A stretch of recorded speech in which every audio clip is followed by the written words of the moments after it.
Let's go over Star Wars Episode 9, the final film of both the sequel trilogy and the Skywalker saga alike. This is Mike Zero here. If you guys are new to the channel, do make sure to subscribe to see future Star Wars content. Now, as you all know, Episode 9 is a big deal for not only J.J. Abrams making the film, but also for a lot of the Star Wars fans around the world that are really hoping that it will be far better than that of The Last Jedi by writer and director Rian Johnson.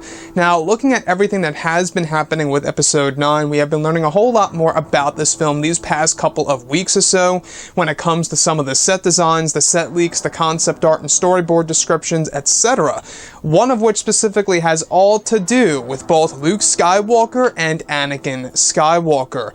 Now, originally in The Force Awakens, J.J. Abrams wanted to bring back the Force ghost of Anakin, and that never came into fruition and into the final version of the movie. However, with Episode 9, it seems as so that Disney and Lucasfilm are toying around with the idea of a reunion between both Luke and Anakin, father and son. Specifically, a description of Luke's Force ghost standing in a cave with many floating white orbs. In front of him is Anakin's Force ghost. However, it does not appear to be the youthful Hayden Christensen, but rather a fusion of Hayden and Sebastian Shaw, making the Hayden-Anakin Force ghost counterpart appear older yet familiar to both prequel fans and original fans itself.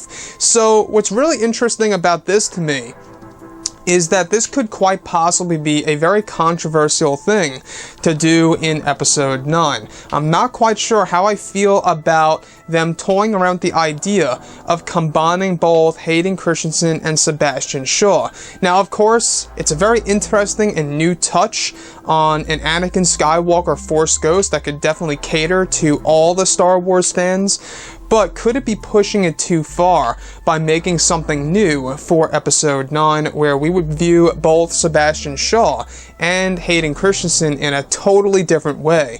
And could this also be a way for Disney and Lucasfilm avoiding Hayden having his own actual appearance as we saw him in Revenge of the Sith in Episode 9? That's the true question for sure. Are they actually doing this, to be genuine and sincere for the character?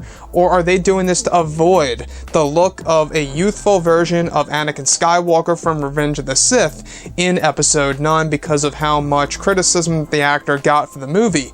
Now, looking at Episode 9, a reunion between both Luke and Anakin just seems right now, doesn't it? Both father and son.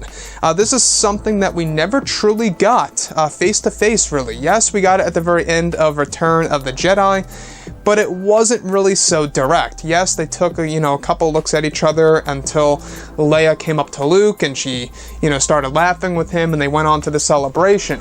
But we never got a real one-on-one reunion between both Luke and Anakin.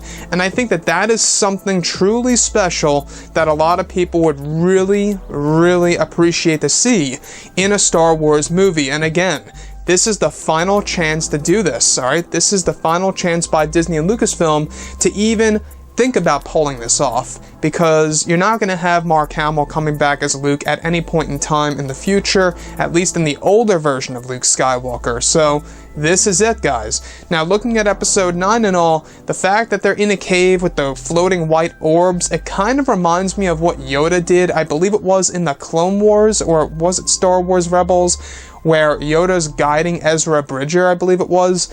I think that these are the same exact type of particles that form into a Force ghost eventually, and they could either be a part of Luke or Anakin.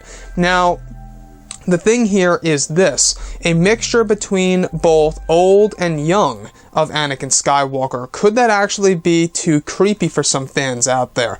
Could it seem a little awkward to see Hayden Christensen but actually looking older with the longish hair? And he does have longish hair in this description, apparently. So, Episode 9, I gotta say, a reunion between father and son. I dig it. I love it. I think it's a great way to go. I think it's respectful for not only the actors out there who portrayed these characters, but also for the Star Wars fans. It would be so relatable, right? It would also be so very much special and emotional for a Star Wars film, and a great send-off to the Skywalker saga. Seriously, it really is. I think so. So if they actually do make it past the storyboard and concept art stage and put this into the finalized version of the movie, I am going to be extremely happy, and I'm sure a lot of you guys out there will be as well. But anyways, guys, drop a comment below. Let me know what you think about all of this in the comments. And if you guys did enjoy the content for today, do make sure to drop a thumbs up on this video to support the channel. I thank you all so very much for the kind support, and I'll catch you guys next time.